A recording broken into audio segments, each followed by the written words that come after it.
ladies and gentlemen. We'll go ahead and get started. My name is Scott Stafford. I'm the city recorder for the city of Milwaukee. It's my pleasure to introduce to you the mayor of our great city, Mark Gamba, who is entering his 5th year in office. Ladies and gentlemen, Mark Gamba.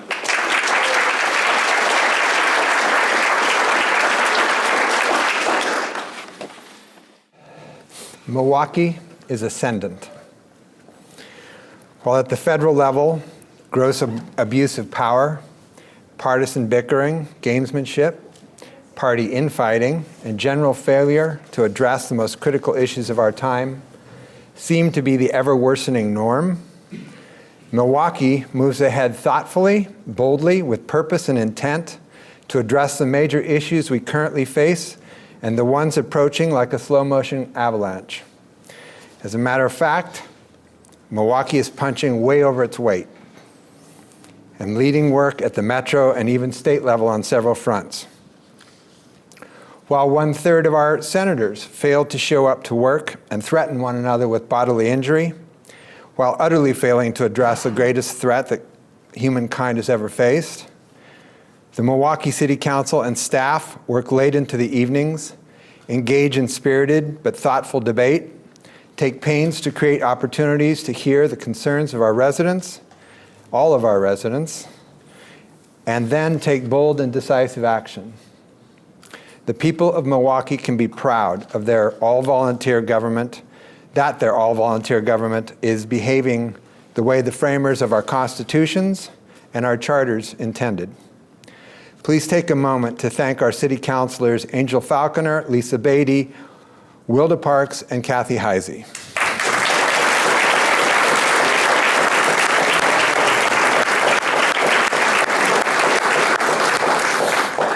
As I said, Milwaukee punches way over its weight.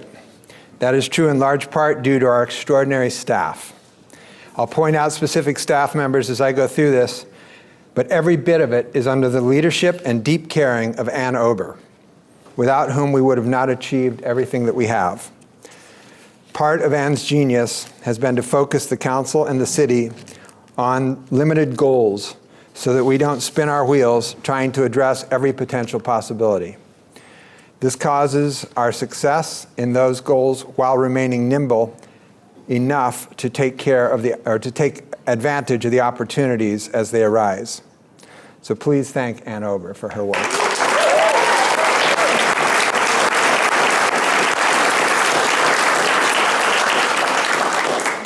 A few years back, we created a vision for the city, the first line of which reads, "In 2040, Milwaukee is a flourishing city that is entirely equitable, delightfully livable, and completely sustainable." We are continuing to work towards that lofty vision. Our first step was to complete our robust climate action plan, and then we launched into the comprehensive plan work. This is a big deal. We haven't done one in 30 years because it's so involved and expensive.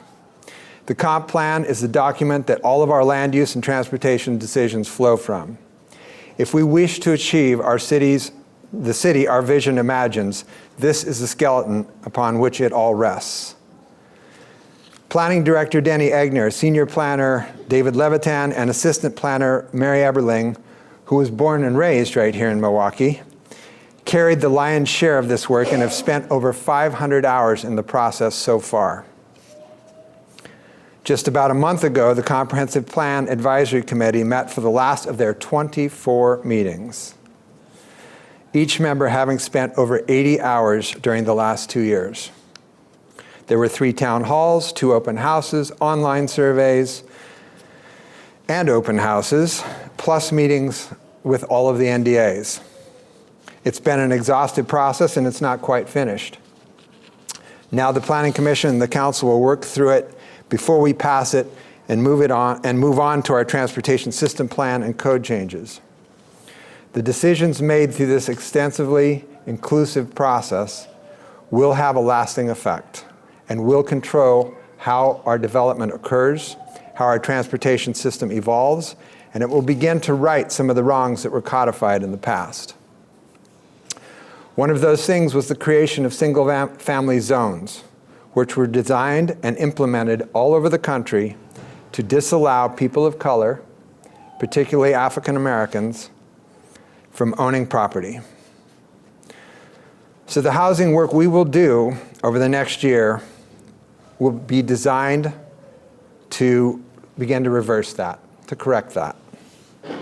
Housing affordability is one of the 3 current goals. We are addressing this in every way that we have the power to. This year, we completed an accessory dwelling unit study and a cottage cluster feasibility study, both of which will inform the work we're doing on the comp plan. We created a housing finance and resource database, and we purchased the TriMet remnant lot on Sparrow to be able to build affordable housing. 2 years ago, we passed a construction excise tax, and this last year formed a community oversight group to create criteria for how to leverage what we raise in order to most efficiently increase our stock of affordable housing.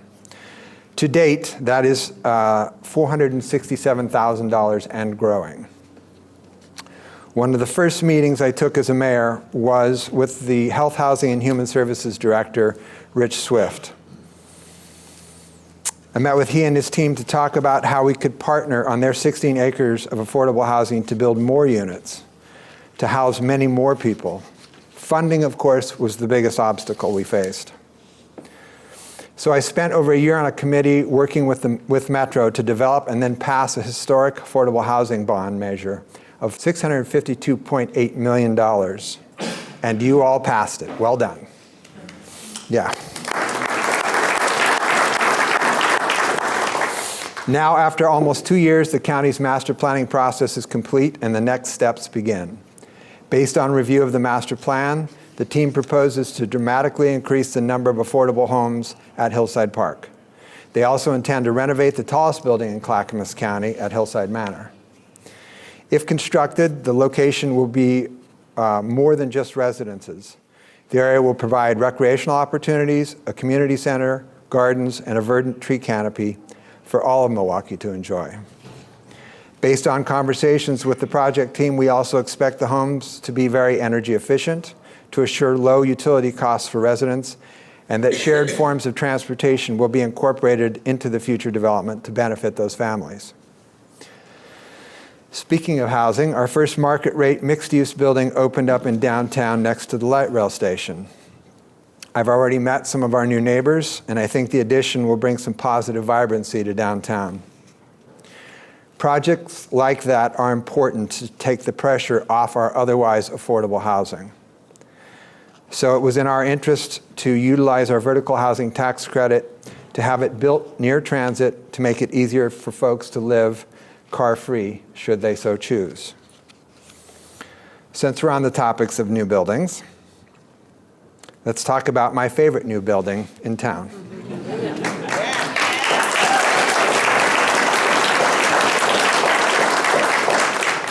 This is the first purpose-built library that Milwaukee has ever created. Our community development director, Layla Aman, amongst all of her other amazing work, shepherded that project to an on-time and under-budget opening.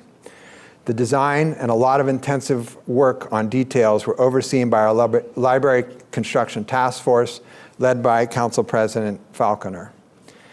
I think we can all agree that the work that our librarian, Katie Newell, and her team, along with Ann Ober and many others, did in keeping a temporary library functioning while making all of this happen was at the very least extraordinary. And generations to come will get to enjoy the fruits of all their efforts. It was a long-time goal of the city and truly a labor of love from the library board and the Friends of Ledding Library. Not only is it 50% bigger than the old library, it's 5 times as energy efficient. And it's downright gorgeous. Plus, it boasts a 40 kilowatt solar array on the roof. Our architects at Hacker and our builders at Swinnerton outdid themselves. If you haven't gotten a chance to walk through it yet, give yourself a treat after the speech. While Layla was managing the library project, she's also been working towards the purchase of the Advantis Credit Union building, which will be our new city hall in a couple of years. That move will allow us to have much more of our staff under one roof. We've been running out of space for years, and each city manager and council has kicked that can down the road until now. Most cities have to float a bond to build necessary new buildings like we did with the library. But Anne, Leila, and our finance director, Bonnie Dennis, have structured a deal that allows us to buy this building for far less than what it would cost to build a new city hall, and to do so within our operating budget. That deserves a round of applause.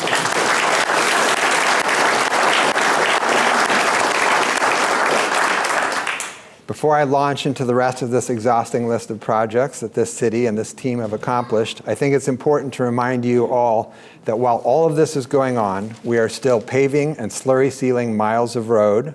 We are laying new storm pipes, replacing water pipes, replacing old sanitary pipes. In short, we're continuing to do all the things necessary to keep our systems in top shape. Our police also are doing a great job keeping us all safe. Chief Luke Strait and his department are shining examples of what community policing looks like. Last April, the city experienced a gut-wrenching but incredible event that illustrates that perfectly. One night in April, Officer DJ Duke attempted to arrest a suspect with 6 outstanding warrants. In the process, the suspect fired on DJ and hit him in the leg. He was immediately backed up by the team of Sergeant John Foreman, Officers Brad Walter, Kenneth Simek, Brian Johnson, Melissa Campos, and canine handler Claire Davis, who all responded and set up containment. After another confrontation, this team was able to tase and then tackle the suspect and take him into custody. I wish that I had been present to observe such an impressive tackle that ended in such a great way. I think it's notable that a suspect who had shot an officer was arrested without being shot.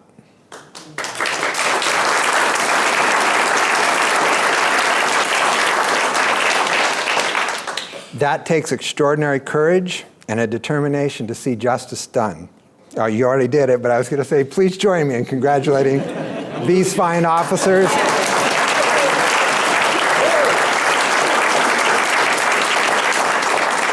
And particularly DJ, who was awarded a Purple Heart by the Oregon Peace Officers Association. Our town is among the safest, especially if you look at statistics of all cities over 10,000 in the state. I thank the police department for their service.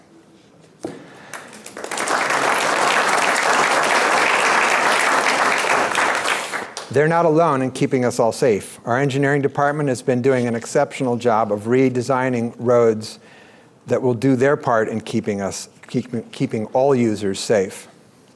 A few years ago, the city decided to prioritize creating infrastructure that allowed families to choose a mode of transportation other than driving. Sidewalks, paths, bike lanes, greenways make it safer for our families to ride or walk to school, parks, the store, or to connect to the bus or the MAX. Our assistant city manager, Kelly Brooks, and our city engineer, Steve Adams, and their amazing team of engineers have been busy planning, designing, and building those projects. Several projects were completed this last year, and we will continue building over the next 8 years until a very long list of projects is complete.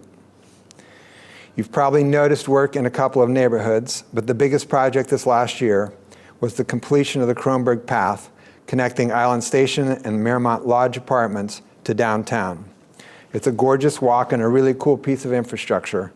If you haven't had the chance, go check it out. Our assistant city engineer, Jennifer Garbely, was lead on that project, and it turned out great even though there were a lot of difficulties to overcome. When we created the SAFE program, we recognized that the city's coffers could not do it all. We recognized that we would be dependent on state and federal government funding sources, and thanks to our community, counselors, and staff, we have successfully received several $million. For example, to build the Kronberg project, we were able, with the efforts of a lot of people, to win a $1.2 million Connect Oregon grant. We can thank the Oregon Transportation Commission, the Historic and Island Station NDAs, NCPRD, the county commission, particularly Paul Savas, for helping us win that grant. Another big state and federal funding dependent project is the Monroe Greenway. I think we first hired a consultant and formed a committee clear back in 2014. It's taken this long to cobble together the funding to build out a greenway that runs from Milwaukie Bay Park to our eastern border at Linwood. Kelly Brooks was able to pull together $5.5 million from ODOT, and my engagement at the Clackamas County Coordinating Committee and Metro has brought us another $3.8 million. Thank you, Metro. Thank you, ODOT.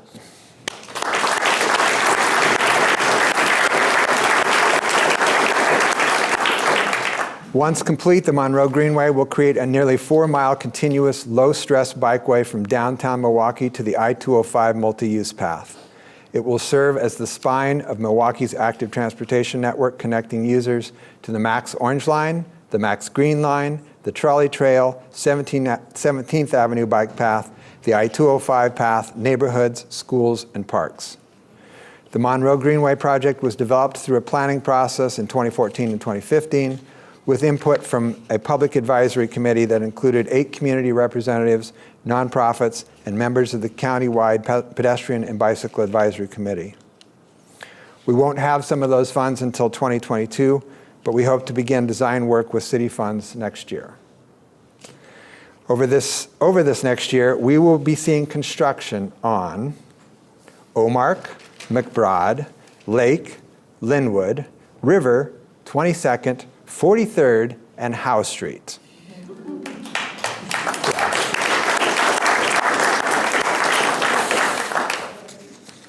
I don't know if you've made it to any of the open houses on the Linwood project, but that one is particularly cool and really poignant because it was parents from Linwood Elementary that really inspired the whole SAFE program to begin with. Along with everything else, we've been moving ahead on parks and other public spaces. You may have noticed our new plaza with the extraordinary art down in front of the post office. What you probably didn't notice was the new water and electrical outlets purposefully designed so that in the coming years, that end of Main Street will serve as the new home for the Milwaukee Farmers Market. With our partners at North Clackamas Parks and Rec, we've been master planning for the next phase of Milwaukie Bay Park. We now have a beautiful plan, and NCPRD is working on the funding in order to begin construction within a couple of years. Over the last several years, we've been working towards completing our neighborhood parks. Master planning was finished a few years back, and the process of finding the funds began. This last year, NCPRD was able to build Wichita Park with the help from a grant of $265,000 from Oregon Parks and Rec and $10,000 saved up by the Linwood NDA. Let's thank our partners for that one.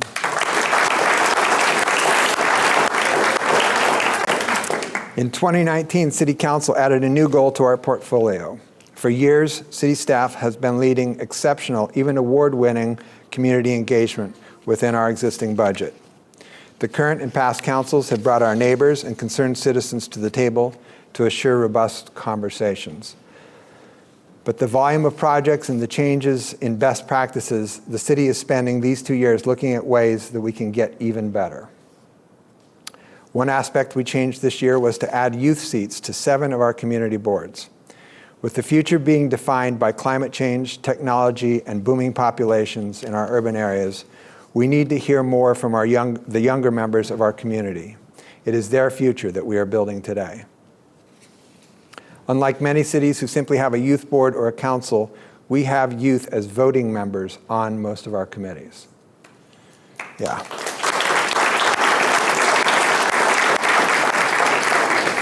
Another addition was to create a new leadership program focused on helping more community members engage with the city. Our first program includes 27 members, many of whom are here tonight, from Milwaukee proper and from our surrounding unincorporated areas.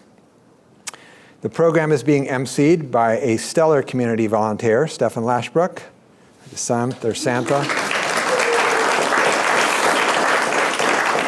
and our Housing and Economic Development Associate, Christina Fedreich. Christina's back there. The program has been getting rave reviews, and I'm excited to see these newly engaged community members at our future town hall meetings and our boards and commissions. We are also investing in community events that are so highly valued by our community. Along with all of our ongoing events like the Umbrella Parade and the Winter Solstice, this last year was the first year that we hosted our own Open Streets event that we called Carefree Sunday. Even though it was ridiculously hot, I would call that event a roaring success. Jason Wachs and his team, along with Councilor Beatty and a hardworking committee, really outdid themselves. Last week, our council was the first in the state to declare a climate state of emergency. With all that's happening in the world, it's a little baffling that more haven't done it.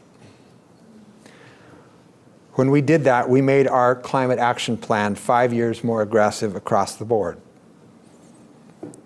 By 2030, Milwaukee will be carbon-free from electricity. By 2035, there will be net zero carbon emissions from building fuels. And by 2045, the city of Milwaukee will be a carbon-neutral community.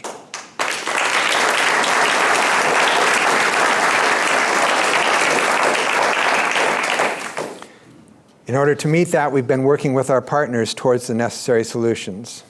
Our Public Works Director, Peter Passarelli, and our Climate and Sustainability Coordinator, Natalie Rogers, have been busy negotiating with those partners, as well as leading the charge on all of our internal actions. For example, in partnership with PGE, we enrolled in the Green Future Impact Program that will source all of our operational energy from a 160 megawatt renewable energy facility. We installed the second electric avenue in the state. We are working toward a smart grid test bed, and we've switched out 95% of our streetlights to LEDs.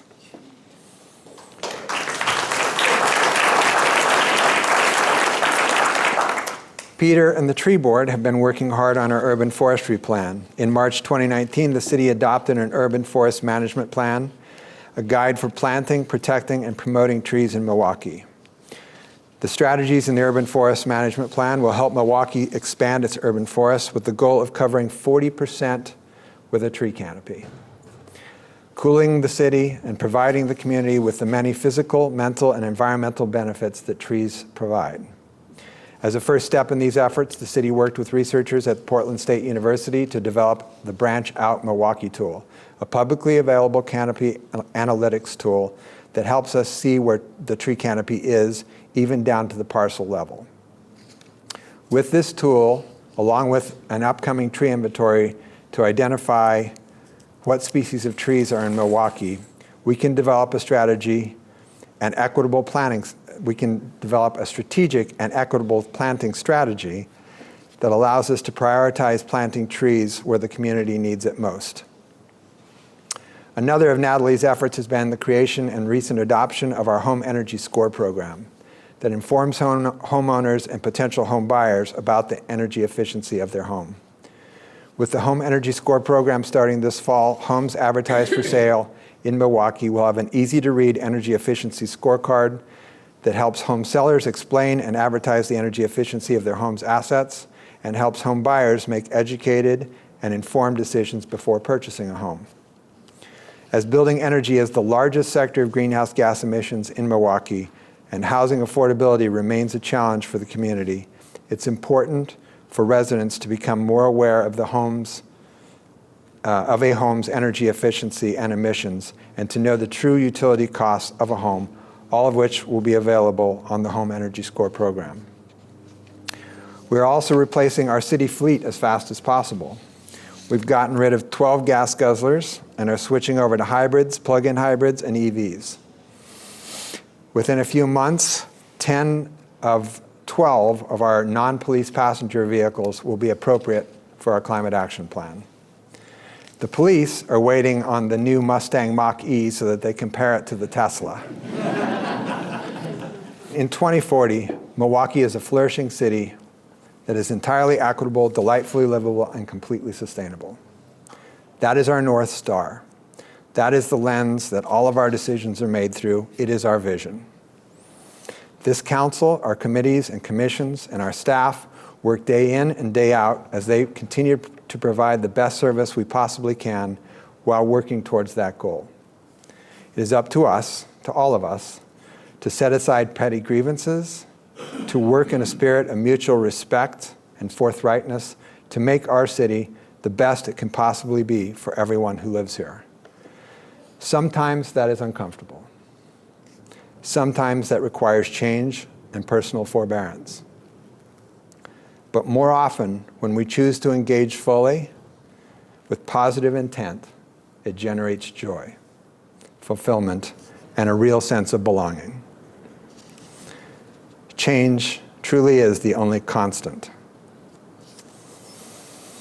Not all of it is in our control, so let's make sure that the change that is within our grasp is positive and serves the greater good. If the good Lord's willing, and the creek don't rise, this will be my last state of the city. It has been the greatest honor of my life to serve as your mayor, and I'm proud of what we've accomplished together. Thank you.